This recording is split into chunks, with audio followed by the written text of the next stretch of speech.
I was a kid, the attic always scared me more than the basement did. I don't really know why. Most people are more afraid of basements, but there was something about our attic that really got to me. If I had to guess, I'd say it was because our attic was slightly unconventional compared to what you're probably picturing. For starters, it was surprisingly spacious.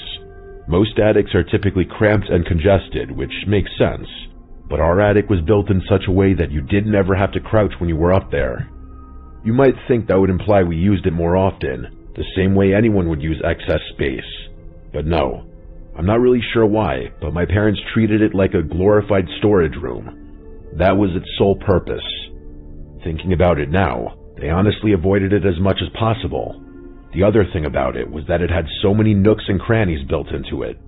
What I mean by that is the space was broken up by odd beams and small changes in elevation, almost like a makeshift maze. The beams were of uneven thickness, and there was no pattern to where they appeared. The result was that you couldn't stand in any one place up there and have a clear line of sight from one end to the other, and the uneven flooring was a nightmare. You could genuinely injure yourself up there if you weren't careful. My dad used to joke that one day one of us would slip on one of the joists, fall through the insulation, and puncture a hole in the ceiling. So you can imagine why an attic like that would be scary to a little kid. The maze-like quality was what freaked me out the most. I really didn't like not being able to see the attic in its entirety, and every time I went up there, I felt like someone was hiding behind one of the beams. But anyway, what I'm about to tell you happened so long ago that I don't have a ton of other memories from that period in my life. For whatever reason, however, this memory is so vivid that it feels like a thorn protruding into what was otherwise a fantastic childhood. It happened during the week, which I remember because I had school that day. I'm not sure exactly how old I was, but I was in middle school. I woke up one morning and noticed my feet were dirty. The bottoms were gray and grimy, and there was this fine layer of grit between my toes that I couldn't explain. I remember sitting on the edge of my bed, staring at them, trying to figure out what had happened. I hadn't gone outside the night before. I hadn't done anything unusual. I'd just gone to bed, fallen asleep, and woken up with filthy feet. Being a little kid and all, I didn't give it too much thought beyond that. I just washed my feet in the bathtub and went about my day. Things only escalated from there, though.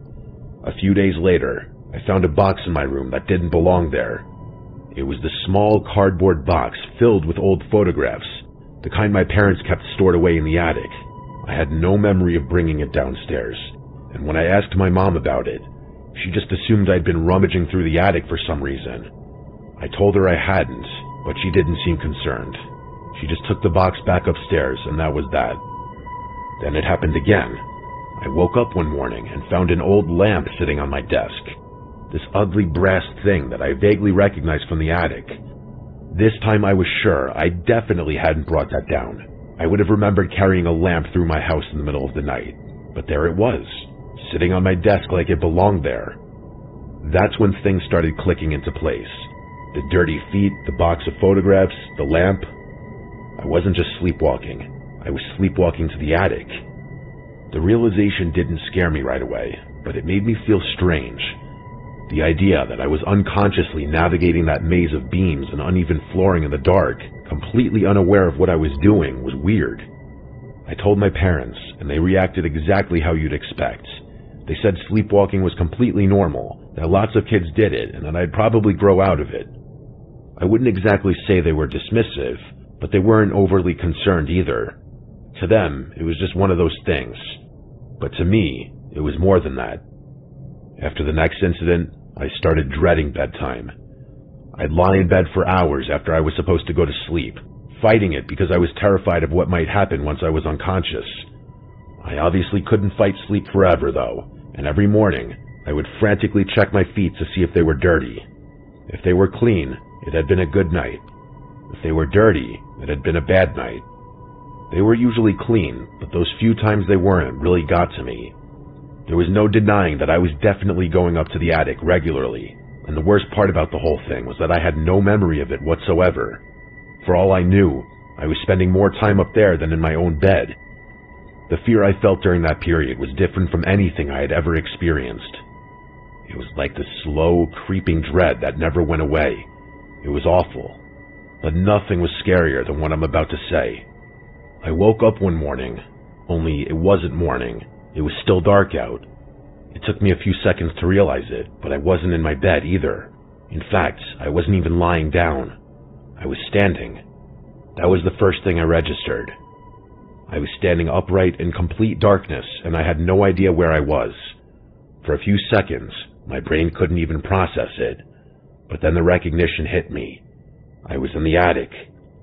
The fear that washed over me was so intense that I almost couldn't breathe. I was in the attic in the middle of the night in pitch-black darkness. I couldn't see a single thing, not the beams, not the boxes, not the hatch, nothing. Just absolute impenetrable black. And to make matters worse, I had no idea where in the attic I was. I stood there for what felt like an eternity, too scared to move. It was like sleep paralysis times 100. I knew the layout of the attic, but only vaguely, and only from memory. I also knew there were obstacles everywhere. The idea of trying to find my way back to the hatch in complete darkness was almost unthinkable, but I couldn't just stand there forever. So I started moving, slowly and painfully. I was so scared that I actually started crying, but silently. The tears were just flooding down my face, and I felt like if I made too much noise, something was going to get me. It was the most terrified I've ever been, but I couldn't shake the feeling that I wasn't alone up there. I don't know what was giving me that thought, but I could feel something else there with me, something further in the dark, and as soon as I had that thought, I actually heard something. There was a soft thud from somewhere behind me. It honestly sounded like a footstep, or someone shifting their weight on the floorboards. I kept moving, but I heard the sound twice more, and both times it sounded like it was coming from a different spot. At that point, I was convinced beyond a shadow of a doubt that there was something else up there with me. I don't know how long it took me to find the hatch, but I eventually did find it. I went straight to my parents' room and woke them up. I was full-on bawling at that point. I couldn't hold it in anymore. I told them what had happened, how I'd had to find my way back in the dark. I told them about the sounds, too, and that there was someone in the attic. I expected my dad to spring out of bed and rush up there with a baseball bat, but he didn't.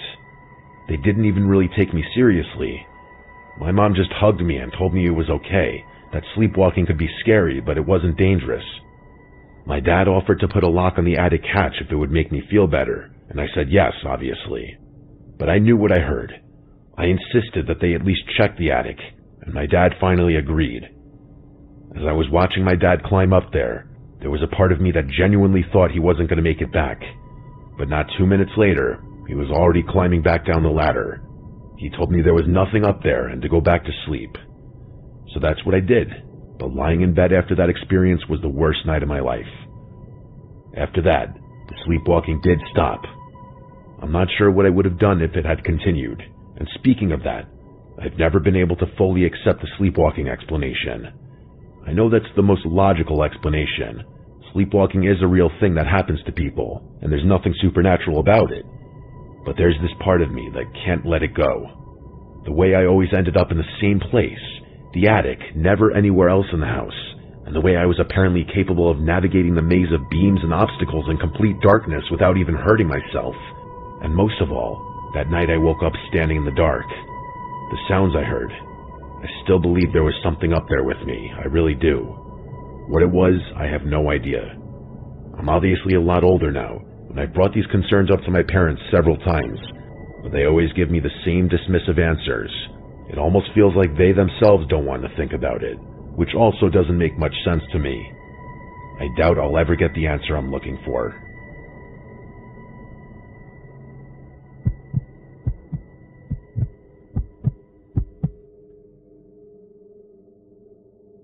This happened when I was 14 or 15.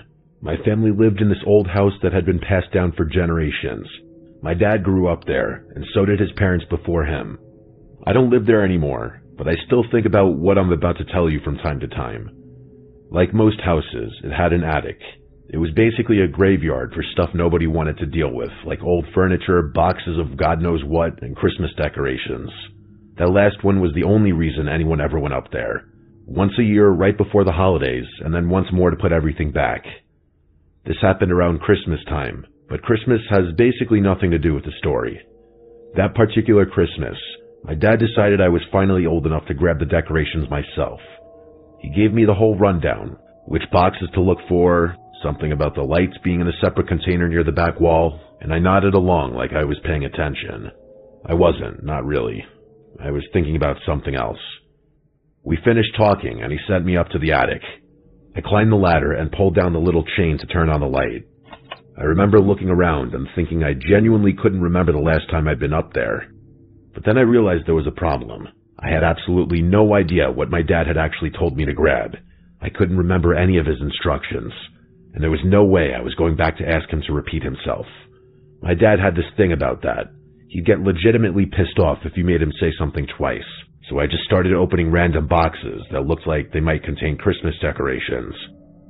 I moved stuff around for probably 20 minutes, and I ended up making a complete mess of the place. I did eventually find the Christmas stuff, which spared me the anxiety of having to go back downstairs empty-handed, but the attic was completely disorganized at that point. I made like 4 or 5 trips up and down the ladder, hauling everything to the living room. Once I was done, I went back up for one last look to make sure I hadn't missed anything important. I knew I was going to have to reorganize everything up there, which I wasn't looking forward to. As I was looking around the attic, bracing myself for all the stuff I was going to have to move, I saw something up there that looked out of place. In one of the back corners, kind of tucked behind all the stuff I'd moved around, there was this box I hadn't seen before. It was black and didn't look like a flimsy cardboard box, but something sturdier, like a document box or one of those fireproof things. Despite the heavy-duty look, it somehow looked older than everything else up there. Being a curious kid and all, I obviously opened it. Inside were papers, dozens and dozens of them, like an alarming amount. Notebooks, loose pages, some hand-drawn maps, even a few pages of what looked like sheet music. And the one thing they all shared was that they were all completely covered in handwriting. The maps, the notebooks, even the sheet music. I started going through it, trying to figure out what I was looking at. The handwriting was difficult to decipher at first, but the more my eyes adjusted to the lettering, the more I was able to understand. None of the pages were dated, but they seemed to be stacked in chronological order, older stuff on top and newer entries near the bottom. I was so intrigued by that box and those papers that I told myself I wouldn't go back downstairs until I had read each one. The earliest entries were boring. Weather stuff, household tasks, random thoughts about the day. It kind of resembled a disorganized diary, and I was very quickly able to gather that whoever was responsible for writing it all was someone who had previously lived in that house. As I kept reading, though, things got weirder. For starters, the handwriting got slightly more chaotic and illegible, which was the first indication, but that was nothing compared to the content of what I was reading. Whoever wrote all of it had become obsessed with the attic. They kept measuring it. They repeatedly documented the dimensions of the attic over and over, comparing them to the footprint of the house below. According to their math, the attic was smaller than it should have been. There was space along one of the walls, like several feet, that couldn't be accounted for. They went into extreme detail about this one wall, like cracks, indents, marks. Every square inch of what made that wall distinctive was in there. The entries got even more frantic after that. Based on what I was reading, it was clear that whoever had written them was spending hours at a time in the attic, sometimes even sleeping up there. They started hearing sounds from behind that missing space, like scratching, breathing, that sort of thing. There were timestamps to go along with some of the entries, like 2:14 a.m., scratching for approximately 3 minutes. The more I read, the more I realized I was getting a first-hand account of someone's complete descent into madness. There was nothing coherent about any of it, and I didn't believe what they were writing for a second, but it only got worse. The final pages weren't even sentences anymore, just tally marks, rows and rows and rows of them, counting something I couldn't identify, and then the entries just stopped. Either the person had stopped writing them, or that was as far back as the record went. By the time I got through everything, I was genuinely shaking. I wanted to put everything back where I had found it, go back downstairs, and purge the memory of ever reading it from my brain, but there was something I had to do first. My eyes went straight to the wall the writer had been so fixated on, and the moment I realized there were actually some marks in it, I started feeling sick. I examined the wall, and some of the indents and cracks seemed to line up almost exactly with what that guy had been saying. It was a type of freaky I had yet to experience. I can only describe it as the feeling of being watched, but from multiple different angles. I could picture that guy clawing at the attic wall in a fit of lunacy. It felt like he was in there with me. Suddenly, I didn't want to spend another second in that attic. I grabbed the black box and went straight to my dad. He was just as shocked as I was. He had absolutely no idea what any of it meant, and he had definitely never seen it before. He told me he was 100% sure it wasn't his father's handwriting, which meant whoever wrote those entries must have been a person who lived there even before my grandpa.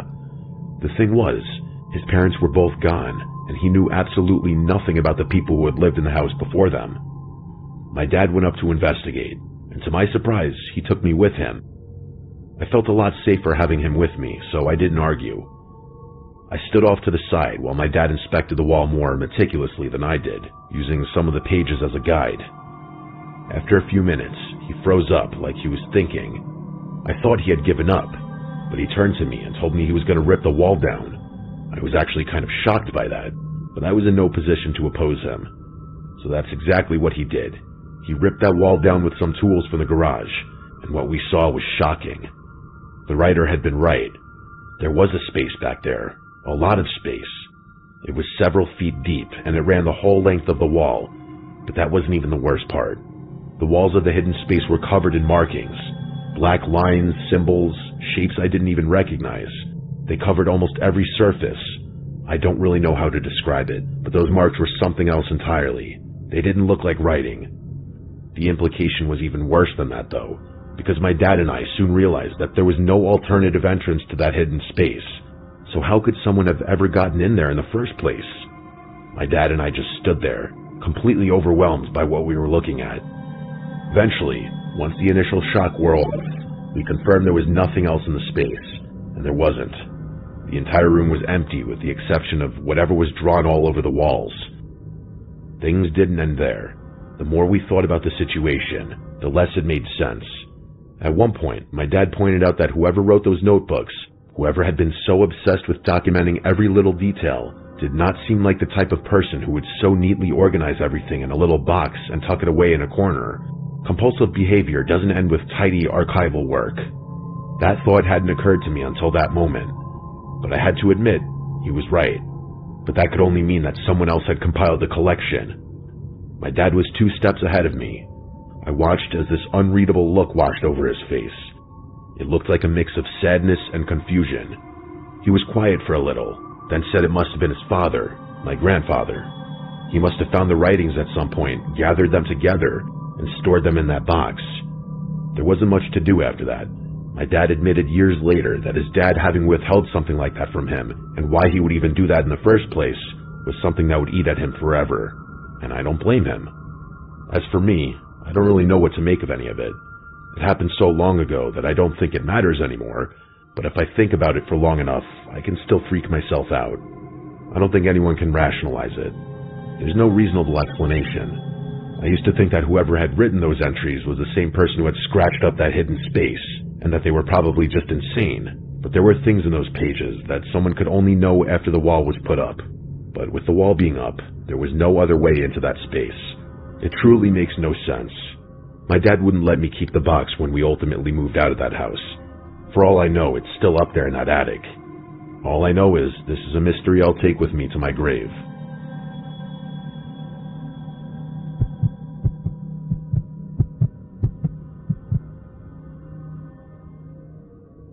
I've been a smoker for longer than I care to admit. 23 years now, give or take. At this point, it's less of a habit and more of a ritual. Something to keep my hands busy or to mark the end of a day. The thing is, I refuse to smoke inside. My parents were the same way when they lived here, even though my dad smoked cigars on special occasions. I inherited this house from them about 4 years ago when they finally pulled the trigger and moved down to Florida. They'd been talking about it for years, and I think they just needed to know the house would be in good hands before they could actually leave. I was divorced, living in an apartment that was way too small and depressing, so the timing worked out. My only complaint now is that the house actually feels too big, which sounds absurd until you realize it's a 3-story colonial and I live alone. The house also has this big backyard, probably close to an acre if you count the wooded part, and I've gotten into the habit of taking these late-night walks out there while I smoke. It's peaceful. There aren't any neighbors close enough to bother me, and the only light out there comes from my house. So usually, it's just me and the crickets and whatever's rustling around in the trees.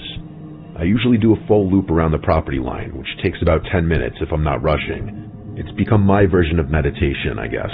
Or maybe just my excuse to smoke in peace. There is one thing that needs to be known about the house. The house itself is incredibly old. It has the creaky floors, drafty windows, all of that stuff. It's practically impossible to walk around in there without making noise. It also has an attic, which is accessed through this pull-down ladder in the upstairs hallway. It's essentially a big storage room, and I only go up there when I need to grab decorations or store some of my parents' stuff that I don't know what to do with, but I don't want to throw away. There's a tiny little window up there too, which overlooks the backyard. It's maybe a foot wide, original to the house, and it kind of looks out of place against the rest of the house. I've looked up at that window hundreds of times during my walks. It's never caught my attention before. That is, until about 3 weeks ago. I was doing my usual loop, halfway through a cigarette, when I happened to glance up at the house. I don't know why. I wasn't thinking about the attic or anything. My eyes just drifted upward, and for a split second, I could have sworn I saw something move behind that little window. I stopped walking and just stood there in the middle of the backyard, staring up at the attic. The window was dark, obviously. There's no light up there unless you bring a flashlight, but I was almost positive I'd seen movement. A shape passing in front of the glass, maybe, or something shifting in the darkness behind it. I told myself I was being ridiculous. I'd probably just seen a reflection of a cloud or a bat flying past or something. I finished my cigarette, went back inside, and didn't think about it again. The next night, though, I saw it again. This time I was sure. There was definitely something moving up there, beyond just a reflection or a trick of the light. Something was in my attic. My first thought was that it was an animal. Squirrels get into old houses all the time, and I wouldn't have been surprised if there was a gap somewhere in the eaves. But then I started thinking about what kind of animal would be big enough to see from that distance, and I didn't like any of the answers I came up with. I went back inside and stood at the bottom of the stairs, looking up at the hallway where the attic access is. I didn't hear any scratching or scurrying.